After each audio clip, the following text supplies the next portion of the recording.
Assalamualaikum warahmatullahi wabarakatuh. Perkenalkan, saya Rizka Mitasari dan teman saya Melani Hardono. Pada kesempatan kali ini saya akan mempresentasikan tentang masing-masing transaksi sederhana. 1. Transaksi SAF adalah perjanjian jual beli suatu valuta asing dengan valuta lainnya. Adapun pendapat lain yang mengatakan SAF adalah transaksi jual beli mata uang atau valuta asing baik sejenis maupun tidak sejenis. Syarat-syarat terjadinya SAF: 1. Harus tunai. 2. Serah terima harus dilakukan dengan majelis kontrak. 3. Bila dipertukarkan, mata uang yang sama harus dalam jumlah dan kualitas yang sama. Contoh-contoh dari transaksi SAF: 1. Transaksi tunai. 2. Transaksi barter. 3. Transaksi tonggak. Kedua, wadiah. Wadiah merupakan akad tabarut atau tolong-menolong atau saling membantu, dan merupakan menitipkan sesuatu pada orang lain yang sanggup menjaga sebagai titipan murni dari satu pihak ke pihak yang lainnya. Jenis-jenis dari wadiah: 1. Wadiah yad amanah. 2. Wadiah yad dama. Contoh-contoh dari transaksi wadiah adalah: 1. Penitipan barang terhadap pihak yang diberi kepercayaan. 2. Penitipan uang terhadap pihak-pihak yang diberi kepercayaan. Ketiga, menitipkan benda berharga kepada bank. Keempat, dokumen-dokumen penting seperti saham, obligasi, billet giro.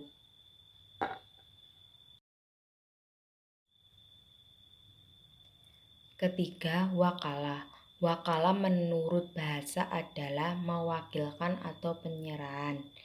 Sedangkan menurut dari istilah berarti mewakilkan atau menyerahkan sesuatu pekerjaan atau urusan kepada orang lain agar bertindak atas nama orang yang mewakilkan dalam masalah dan waktu yang telah ditentukan batasnya.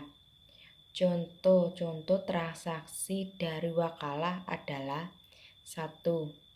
Mewakilkan suatu urusan kepada pihak kedua untuk bertindak atas nama dari pihak pertama. Kedua, seorang terdakwa mewakilkan urusannya kepada pengacaranya.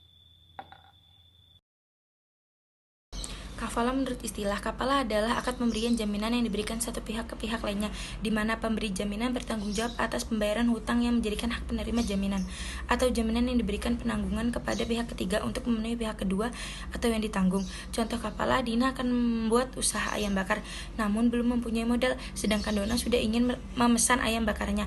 Agar tidak kehilangan konsumen pertamanya, maka dari itu Dina mencari dana untuk meminjam uang untuk modal usahanya.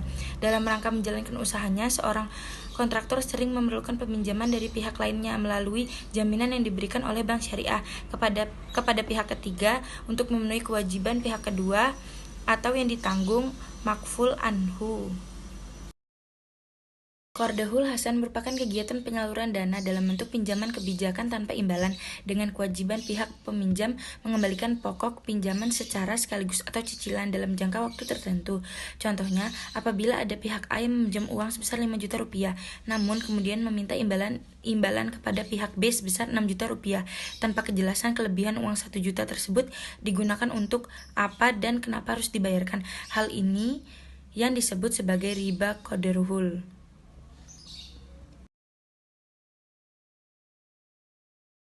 Hiwalah menurut bahasa yang dimaksud hiwalah atau hawalah adalah al-intikal atau al-tahwil, artinya memindahkan atau mengalihkan. Hiwalah adalah pemindahan dari suatu tempat ke tempat yang lain. Menurut istilah, hiwalah adalah akad pemindahan beban hutang dari tanggungan seseorang kepada tanggungan orang lain. Contohnya, Ahmad meminjam uang 2.000 kepada Bobby, sedangkan Bibi memiliki piutang kepada Cepot dengan jumlah yang sama, yakni 2.000, dan ketika Ahmad menagih utang ke Bobby, si Cepot memiliki utang sejumlah 2.000 kepadaku dan engkau dapat menagihnya kepadanya.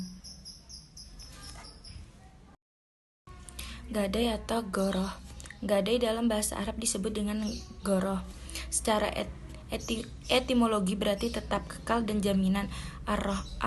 Argoroh adalah menahan salah satu harta milik si peminjam atas pinjaman yang diterima.